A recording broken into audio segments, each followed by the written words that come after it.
ሀገር በዚህ ደረጃ ዜጎቿ ላይ ትዘምታለች ወይ የሚለው ነገር ግራ ገባው። ማለት እውነት ነው ወይ ሀገሪቱ ህዝቦቿን በዚህ ደረጃ ትፈጃለች ወይ? ሀገር ህዝቦቿን ስትጠብቅ ነው የምናውቀው። that's the very purpose of the state, having the state። መንግስት የምታቋቁመው ጥበቃ ነው። የመጀመሪያ የስነ መንግስት ጽንሰ ሐሳብና ፍልስፍናው የሚጀምረው ከዛ ነው። ለዜጎች ጥበቃ ሊያደርግ ነው። የሚቋቋመው በዜጎች ኮንትራክት ነው አይደለም?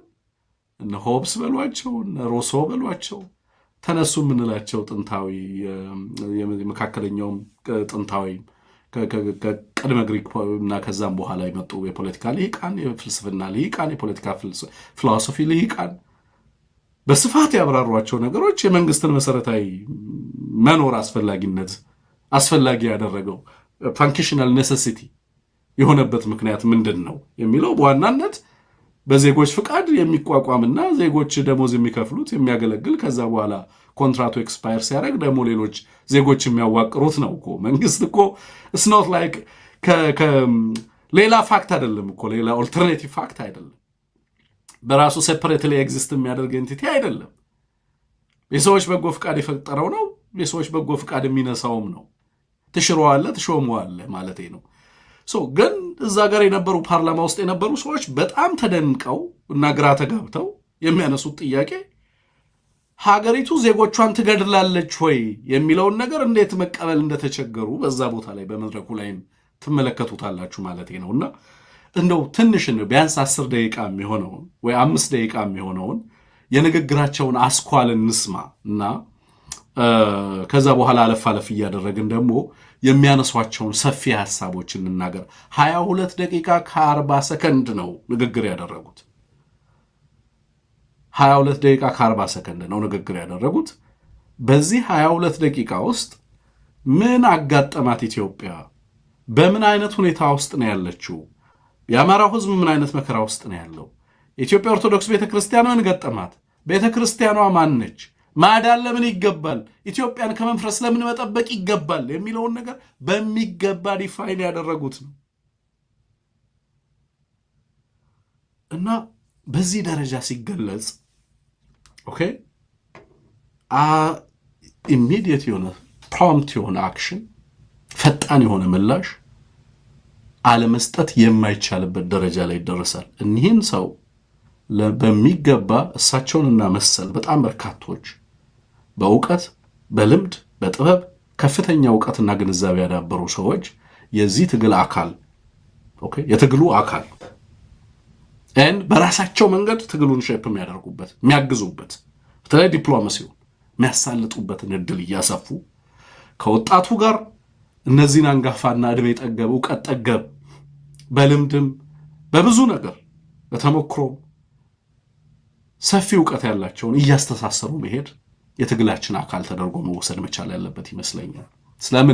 ለምን ማሸነፍ ስላለብን፣ ለምን መጪውን ጊዜ መቀየር ስላለብን፣ ለምን ጥፋትን ማስቆም ስላለብን እነዚህ አቅሞች በምንም መንገድ ሊባክኑ አይገባም።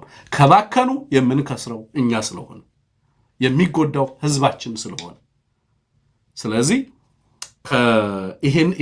ይሄንን ያሳየነው ይሄ መድረክ ነው። ባለፉት 3 ዓመታት ከነበሩ በርካታ ቃለ መጠይቆችን ሰምቻለሁ። በጣም ብዙ ጎበዞችን፣ ጋዜጠኞችን፣ የሰብአዊ መብት አድቮኬቶችን በአማራ ትግል ውስጥ ሰፊ አቅም ያላቸው ትግል እያደረጉ ያሉ ወንድሞች እህቶች አውቃለሁ። የነሱ ስራ ቀላል አልነበረም እዚህ ለመድረስ። ይሄ ኤክሰፕሽናሊ የአማራን ትግልና መጪውን ዘመን ዲፋይን ያደርጋል። ትልቅ ሞመንተም ነው በትግላችን ውስጥ። ሁለት ነገር እያየው ነው። እንደዚህ አይነት አላይመንት፣ እንደዚህ አይነት ጥምረት ትግሉ መሰረት እየያዘ በዲፕሎማሲውም ዘርፍ ሰፊ ስራ እየተሰራ በእርግጥም ኢትዮጵያ ውስጥ ለሚመጣው ሽግግር ለኢትዮጵያም ህዝብ ጭምር መተማመኛ መስጠት እየተቻለ ተመጥቷል። ለሁሉም በዚህ የኃላፊነት ስሜት ከዚህም በኋላ የዚህን ሀገርና ህዝብ ጉዳይ በጥብቅ እንዲይዙ በዚህ አጋጣሚ ጠይቃቸዋለሁ። በተለይ በዲፕሎማሲው ዘርፍ ያለውን አቅም በማስተባበር በአውሮፓ፣ በአሜሪካ፣ በካናዳ፣ በአውስትራሊያ፣ በመካከለኛው ምስራቅ፣ በሌሎችም ሀገራት ያሉ አቅሞችን የማስተባበርና ቀጣዩን ምዕራፍ ለመምራት የሚያስችል አቅም በመፍጠር ረገድ እነሱ አሉ ምን አገባን እየተባለ የሚታው ነገር የሌለ መሆኑን አውቀው ምናልባትም ሊቀጥል የሚችል ሌጋሲ ካለ ያንን ሌጋሲ ማስቀጠያ ትልቁ እድልም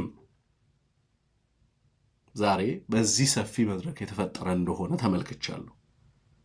እድልም እና ዛሬ በትናንት አብረውን ትናንት ሀገርን ያቀኑ ዛሬ በህይወት አብረውን የሌሉ በስራዎቻቸው በተጽዕኖቸው በትዝታዎቻቸው እና ባቀኗቸውና ለትውልድ ባስተላለፉ ስራዎቻቸው የምናውቃቸው የምናከብራቸው ሰዎች በመንፈስ ከኛ ጋር ያሉ ግን በአካል በስጋ ከኛ ጋር የሌሉ የነሱንም መንፈስ ጭምር ለማስደሰት የሚያስችል ለኢትዮጵያ የተከፈለ ዋጋንም ለመዘከር የሚያስችል ጠንካራ ስራ ጥሎ ለማለፍ የሚያስችል ትልቅ እድል በእጃችን ያለ መሆኑን ተገንዝበው እሳቸውም የማንንም ተማጽኖ ሳይጠብቁ በእውነት አሁን በጀመሩት መንገድ ወገናቸውንና ህዝባቸውን እያገለገሉ በኢትዮጵያ ውስጥ ዘላቂ ሰላምና አስተማማኝ መሰረት የሚጣልበት ፖለቲካዊ አውድ እስኪፈጠር ድረስ ያንን ያማከለ የአማራውን አቅም በማሰባሰብ ረገድ ከመሬት ላይ ካለው ኃይል ጋር በቅርብ በመገናኘት እና ጥልቅ ቁርኝት በመፍጠር ይሄንን ስራ በማስተባበርና በማሳለጥ ሰፊ ሚና ለመጫወት ድል እንዳላቸው ተመልክቻለሁ። ምክንያቱም አቅም ነው የማይሆን አቅማቸው ቀላል የሚባል አይደለም። ዛሬ በትክክል ያንን መረዳታቸው ነው ማተር የሚያደርገው ለኛ ከትውልዱ ትግል ጋር እንዴት እናሰናስለዋለን። ያውቁታሉ የገጠመንን ፈተና። የኔ ትውልድ የገጠመውን ፈተና እርሳቸው ያውቃሉ ወይ? ወገኖቻችን ያሉበትን መከራና ስቃይ ያውቁታሉ ወይ? ሀገር የገጠማትን ምጥ ያውቃሉ ወይ? ቤተክርስቲያን የገጠማትን ፈተናና ምጥ ያውቃሉ ወይ? ትውልዱ የገጠመውን ፈተና ይገነዘባሉ ወይ? ኃላፊነታቸውንስ በምን መንገድ ይመለከቱታል የሚለው በጣም እያንዳንዱ ትውልድ በዚህ ልክ ራሱን ይጠይቅ። የተከበራችሁ ዕውቀት ያላችሁ ሙያ ያላችሁ ያ ደሃ አርሶ አደር ያስተማራችሁ ያ መከረኛ ወገናችን ያስተማራችሁ ኢትዮጵያውያን በሙሉ ራሳችሁ ልትጠይቁት የሚገባ ነገር ብዬ በዚህ ሀገር ላይ ያለውን መከራ በማስቆም ረገድ የኔ ሚና ምንድነው ብለን ጠይቀን በዛ ልክ የራሳችንን በጎ አስተዋጽኦ ለማድረግ በቆራጥነት በጋራ በመተባበር መነሳት የሚገባን ጊዜ ላይ ነን ብዬ አስባለሁ። በዚህ ሂደት ውስጥ ለመተባበር አብሮ ለመስራት ዕውቀቶቻችንን ለማሳለጥ በደንብ መድረኮችን እየፈጠርን መሄድ እንዳለብን እረዳለሁና እንዲህ አይነት ጅምሮች ለኔ በጣም ትልቅ ትርጉም የምሰጣቸው ናቸው። ትልቅ አቅም እንደሆነ ተረድቻለሁ። በአማራው በኩል ያለው አቅም በደንብ እየተንቀሳቀሰ ነው። በትግራይ በኩል ያለ አቅም በደንብ እየተንቀሳቀሰ ነው። ዛሬ የትግራይ ተወላጆች እንደዚሁ ለእንግሊዝ ጠቅላይ ሚኒስትር ያስገቡትንም ደብዳቤ ስመለከት ነበር የነበረው። በደንብ የትግራይም አቅም እንደዚሁ እየተንቀሳቀሰ ነው። የኦሮሞ ልሂቃንም እንደዚሁ በውጭ ያለውን አቅም ለማንቀሳቀስ ጥረት እያደረጉ ነው። ለውጥን ታሳቢ ያደረገ ማለቴ ነው። ብልጽግናን የማዳን ጥረት አይደለም። ብልጽግና የህዝብ ጠላት ነው ብዬ ነው። ሁሉም እንደዛ ይህንን ሐሳብ እንዲጋራውና እንዲገዛው ነው የምፈልገው። ብልጽግናን ማዳን አይቻልም፣ ማስቆም አይቻልም። የብልጽግናን ፌት ዲተርሚን ያደረገው ራሱ ብልጽግና ነው። ብልጽግና ተጠያቂ ከመሆን የሚድንበት እድል የለም ነው እያልኩ ያለሁት። እያንዳንዱ አቅም ግን ይህንን አገዛዝ ለውጦ በሀገሪቱ ውስጥ የተሻለ ፖለቲካዊ መደላደል ለመፍጠር የሚያስችል ሂደት ውስጥ ሀገሪቱ እንድትገባ በማድረግ ረገድ እየተሰሩ ያሉ ስራዎች ለእኔ ቁልፍ ትርጉም የሚሰጣቸው ሆነው ተመልክቻለሁ። የልዑሉን ንግግር እንስማ። ክቡራትና ክቡራን፣ ይሄ ፕሮግራም ለብዙዎች እንዲደርስም ሼርም ላይክም አድርጉ።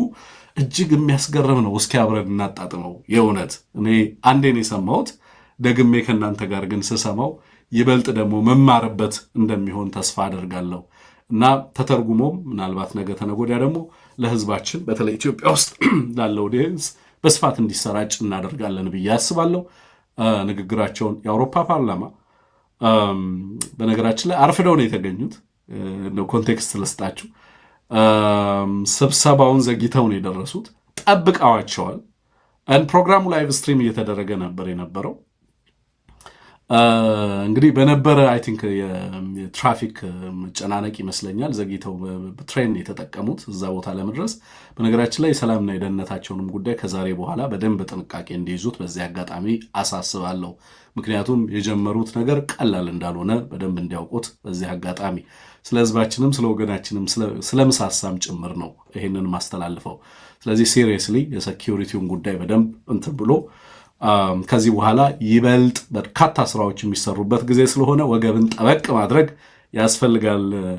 ልዑል ራስ አስፋወሰን አስራተ ካሳ ለማለት ነው። ያው መልእክቴን ይሰማሉ ብዬ አስባለሁ። በዚህ አጋጣሚ እስኪ ንግግራቸውን እንስማ።